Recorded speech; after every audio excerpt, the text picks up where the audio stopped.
आता बातमी आहे राज्यासह देशभरात गाजलेल्या सरपंच संतोष देशमुख हत्येसंदर्भातली। पोलिसांनी वेळीच कारवाई केली असती तर संतोष देशमुखांचा जीव वाचला असता असं म्हणायचं कारण म्हणजे देशमुखांचं अपहरण झालं त्यावेळी त्यांच्या सोबत असलेल्या प्रत्यक्षदर्शीचा जबाब। हा जबाब आता माझा एबीपी माझाच्या हाती लागलेला आहे। पोलिसांनी हलगर्जीपणा केला नसता तर कदाचित संतोष देशमुख यांच्या हत्येचा मोठा अनर्थ टळला असता असा खुलासा प्रत्यक्षदर्शींच्या जबाबातनं होतोय। अपहरणानंतर जेव्हा प्रत्यक्षदर्शी धनंजय देशमुखांसह पोलिसांकडे गेले तेव्हा पोलिसांनी काहीच कारवाई न करता 3.5 तास त्यांना पोलीस स्टेशनमध्ये बसवून ठेवल्याचा दावा या जबाबात करण्यात आलाय।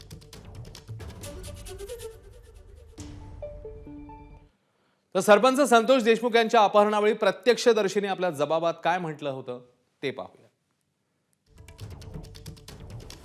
संतोष देशमुखांचं अपहरण झालं तेव्हा प्रत्यक्षदर्शीच्या गळ्याला कोयता लावण्यात आला। प्रत्यक्षदर्शीने धनंजय देशमुख यांना सर्व माहिती दिली।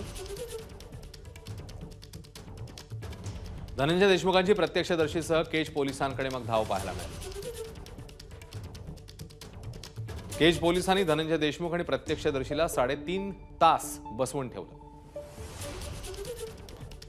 नवा कायदा असल्यानं पुस्तक पाहून लिहावं लागत असल्याचं पोलिसांनी उत्तर दिलं।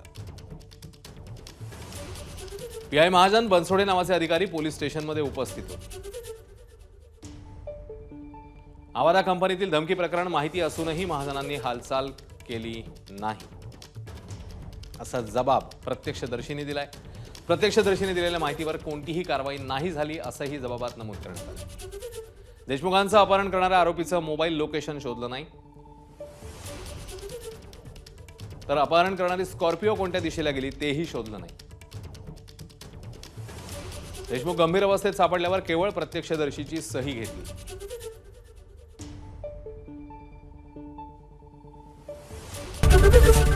एबीपी माझा, उघडा डोळे बघा नीट।